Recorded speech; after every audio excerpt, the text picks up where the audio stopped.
Assalamualaikum warahmatullahi wabarakatuh. Perkenalkan, nama saya Putri Rahmadani dari Fakultas Psikologi Universitas Merdeka Malang.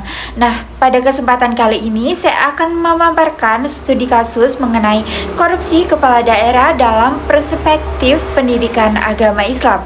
Nah, fenomena korupsi kepala daerah di Indonesia tahun 2026 menunjukkan betapa seriusnya sih masalah intelijensi dalam pemerintahan daerah. Nah, ada beberapa sebanyak 11 kepala daerah terjerat operasi tangkap tangan atau OTT dengan modus mulai dari suap proyek, jual beli jabatan, hingga pemerasan tunjangan hari raya. Nah, kasus ini menjadi pelajaran penting untuk kita semua dikaitkan dengan nilai akhlak Islam yang menekankan amanah, kejujuran, dan tanggung jawab. Nah, untuk itu, kasus yang saya angkat adalah korupsi Bupati Langka Syah Afandi alias Odim yang ditangkap sebagai tersangka oleh KPK pada tanggal 2 Juli 2026 melalui operasi tangkap tangan atau OTT.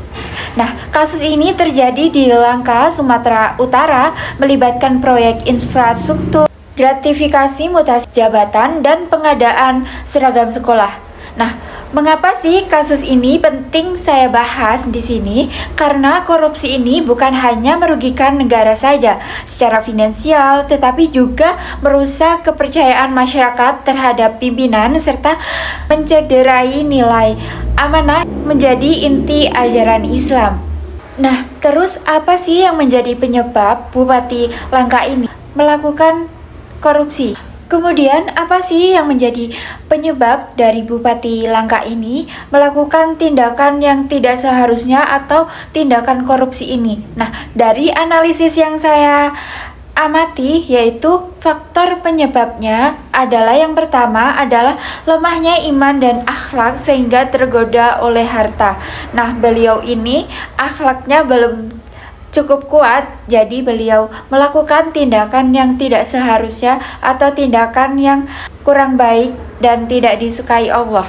Terus yang kedua adalah budaya politik transaksional, jabatan diperjualbelikan. Nah, seperti yang kita tahu di zaman sekarang ini banyak sekali yang namanya penjual belian jabatan. Misalnya saya berikan uang 100 juta, saya pengen menjadi bupati. Nah, atau mungkin saya memberikan 10 juta, saya pengen menjadi lurah, itu bisa di zaman sekarang ya.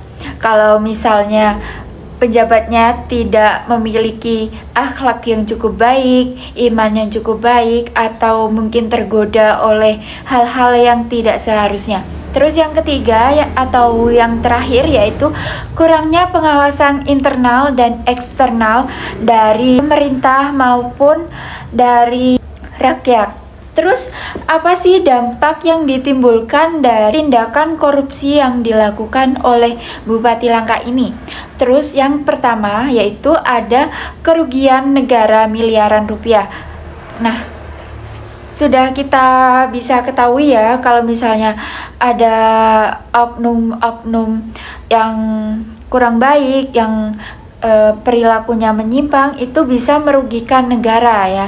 Terus yang kedua adalah hilangnya kepercayaan masyarakat terhadap pemerintah. Nah, karena ada beberapa oknum yang melakukan tindakan yang tidak seharusnya, jadi masyarakat berspektif bahwa pemerintah itu sekarang itu buruk karena banyak korupsi, karena banyak penyuapan dana atau apapun itu, menyebabkan masyarakat memiliki perspektif yang buruk terhadap pemerintah.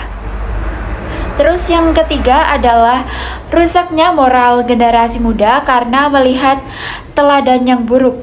Nah, bisa kita amati ya dari tindakan dari Bupati Langka ini melakukan korupsi ini menyebabkan generasi muda dari kita ikut-ikutan atau FOMO karena tergiur oleh uang atau lain sebagainya.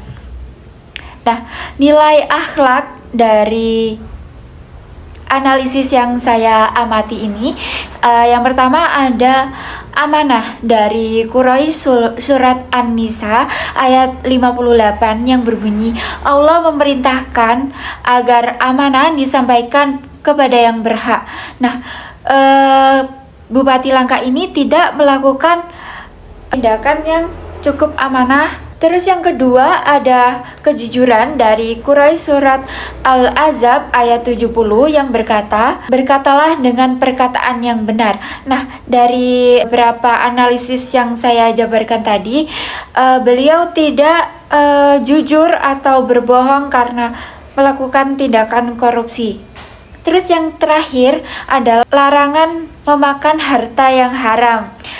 Dari Quraisy surat Al-Baqarah ayat 188 yang berbunyi, Janganlah kamu memakan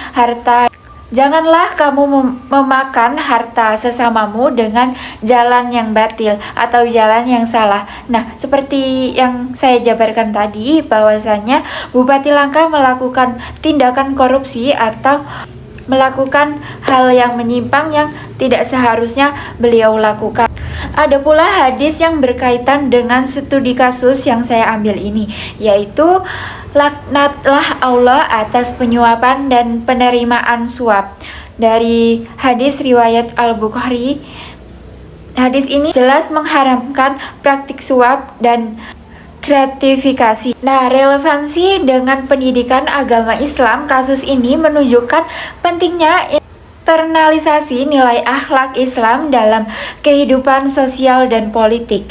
Nah, pendidikan agama tidak hanya teori, tetapi harus menjaga benteng moral bagi para penjabat maupun masyarakat sekitar. Nah, saya memiliki beberapa solusi agar tindakan korupsi ini tidak terjadi. Terus yang pertama ada penguatan iman dan akhlak melalui pendidikan agama sejak dini. Sejak TK mungkin sampai SD, SMA itu harus ada pendidikan iman dan akhlak. Terus yang kedua ada transparansi dan akuntabilitasi dalam birokrasi dengan sistem digital. Terus yang ketiga ada pengawasan masyarakat melalui media dan lembaga independen. Terus yang keempat ada keteladanan pemimpin yang bersih dan jujur. Ketika pemimpin melakukan tindakan yang seharusnya, tindakan yang baik, tindakan yang jujur, akan menyebabkan generasi muda mengikuti tindakan yang baik dan tidak melakukan tindakan yang menyimpang atau melakukan tindakan yang tidak seharusnya. Terus kemudian yang terakhir ada penerapan hukum yang tegas sesuai syariah dan hukum negara agar memberikan efek jera. Misalnya ketika Bupati Langka ini, beliau kan melakukan tindakan korupsi. Nah, ini harus dijerat dengan pasal-pasal dan harus dipenjara karena tidak melakukan tindakan yang tepat. Nah, kesimpulannya, korupsi adalah penyakit sosial yang merusak bangsa dan bertentangan dengan nilai Islam. Hikmah yang bisa kita ambil dari studi kasus yang saya paparkan tadi adalah pentingnya amanah, kejujuran, dan tanggung jawab dalam setiap aspek kehidupan. Pesan moral, mari kita mulai dari menjauhi korupsi sekecil apapun, karena Islam mengajarkan bahwasannya setiap amanah akan dimintai pertanggungjawaban di hadapan Allah. Saya akhiri, wassalamualaikum warahmatullahi wabarakatuh.